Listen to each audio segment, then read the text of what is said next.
Hey, what's up, my construction entrepreneurs? Tyrone Jones here, starting the day off. Man, so how everybody's doing? Holidays are coming up. It's cold, it's raining. Is everybody still busy out there? I hope so, man. Because with these holidays around the corner, you got obligations. Everybody's expecting something, right?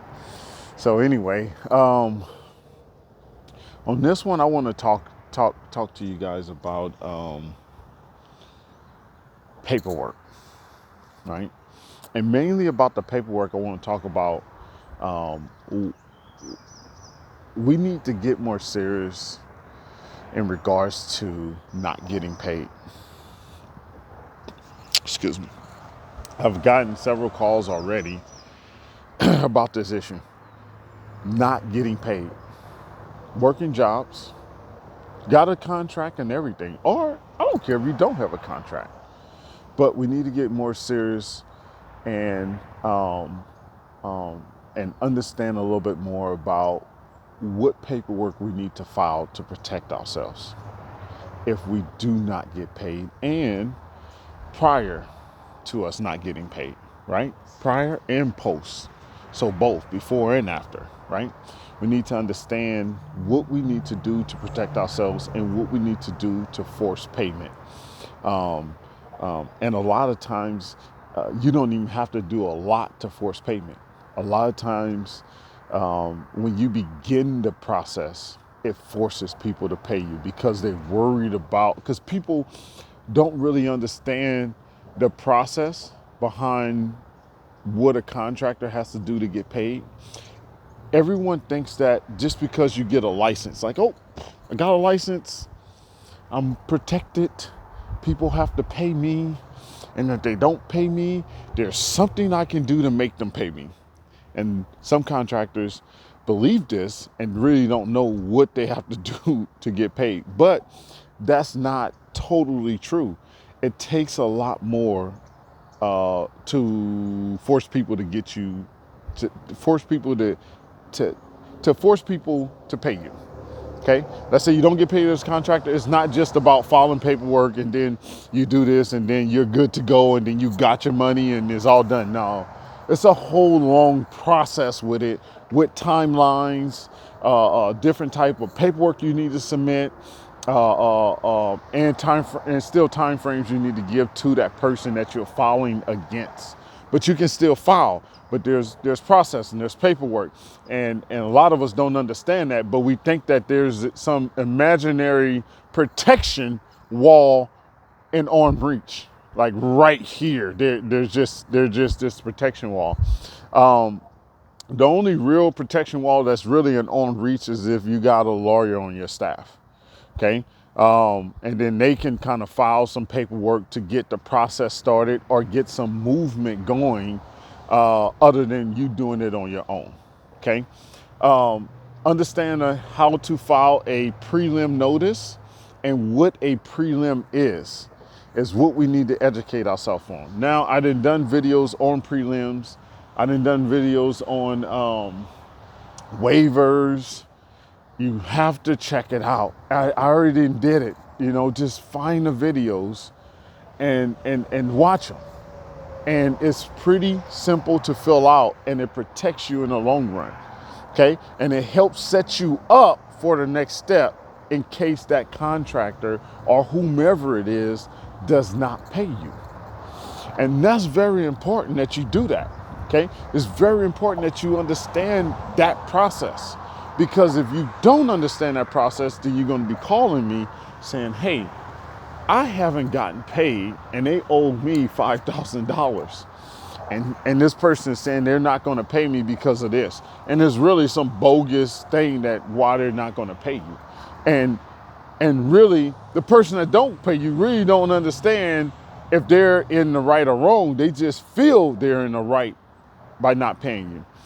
And there's some laws involved in this. It depends on what the situation is, but every one of us deserve to get paid. If I did the work, You need to pay me. I don't care if you're a contractor. I don't care if you're a homeowner. I don't care if you're a dog or a cat. You need to pay me according to our contract. Now, if you didn't sign the contract, you can just give some empty threats and kind of force payment that way. But you need some type of legal binding agreement there to move forward with the paperwork end of things, okay? You need something. You can't just go willy-nilly in this thing and expect to get paid when you haven't done any paperwork on your end, okay? So, but still though, you can still give empty threats. You can still file paperwork, kind of like pushing people, but not really following it anywhere. So this is one of the goals that I do, okay? I haven't not gotten paid for a while, okay? Or I haven't, I haven't not gotten paid for a while. Everyone I have been messing with, I haven't gotten paid. Now there's one project that I'm on right now that it's pretty hot, well, that I was on, that I finished, that I'm dealing with some issues on. I'm supposed to be posting a video about that. I will. Where she said my guys damaged her concrete floor and we did a whole bunch of painting. Oh, damn it. Okay, that was a call coming in. And so we haven't gotten paid yet, but it's not in the status of me not getting paid just yet. So, okay, so the paperwork that you file, literally the prelim notice, you're supposed to file it within 21 days of starting the project, right? Oh, it's 20-day preliminary notice within 20 days of starting the project, right? But if you don't, okay, you still file. I don't care. Don't worry about that 20 days. You still file the paperwork as soon as you can, whenever you need to do. And there's also companies out there that will file this for you on every project that you have. You just have to send them over the minimum amount of information for that project, and they will file your prelim for you on every project for pennies. I think last time I had that service, I was paying 20 to 50 bucks per project, and they would get it done, okay? One of the tricks with getting people to move with following prelims, right? Let's say you don't get paid, then sometimes I don't have the service where I will have someone file a prelim. Right now, I'm not following prelims. By law, the contractor's law, you're supposed to follow a prelim. Right now, I'm not following prelims, right? But when I do have to follow prelim, what I do is I get the key managers, the key people in the top place. You always want to start at the top. So let's say like one time I did some apartments in San Diego, right? And a buddy of mine was the contractor that I was partnering with, didn't want to pay me, right? So I had to kind of end that friendship there, right? But he didn't want to pay me. So what I did is I went to the management company's website and I found out who the president was, who the vice president was, who the CFO was. I found out who the superintendents were. And I took those top people, that president, vice president, CFO, and I got their email and I forwarded them the 20-day preliminary notice. I sent that to them. Once I sent that to them, oh my gosh, the calls came in quickly. What's going on? What happened? My friend that didn't pay me called me as well. Like, dude, what are you doing, man? You know what I'm saying? So they actually stopped paying him to pay me, to make sure I got paid, and was telling me, please don't file a lien on this property because we don't want the apartments to know that they're getting a lien filed. So another thing I did in that, when I sent them that prelim, also had a person that's in mortgage, and I had them look up the owner's information. So when I sent them the email with the prelim in the email's attachment, I also named the owner. I said, hey, I will contact so-and-so. It was a Chinese guy that owned this property.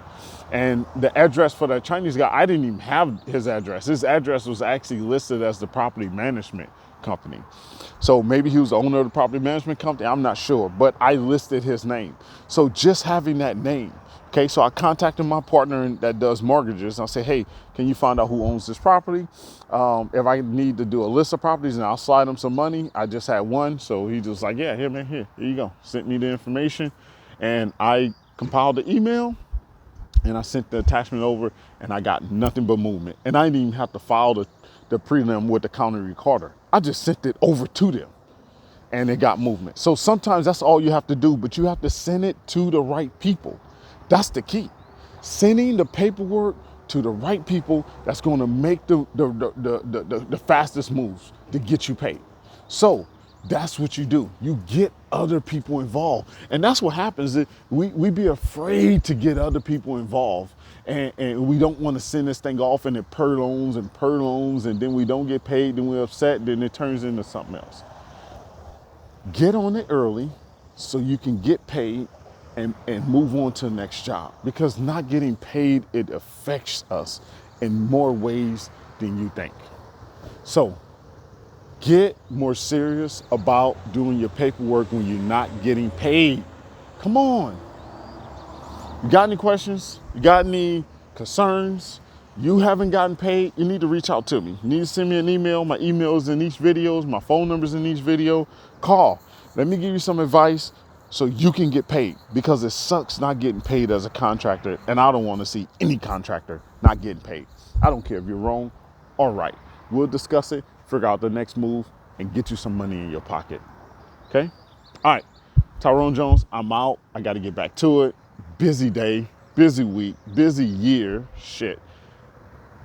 Hustle hard, then hustle harder. Catch you on the next one. Thanks.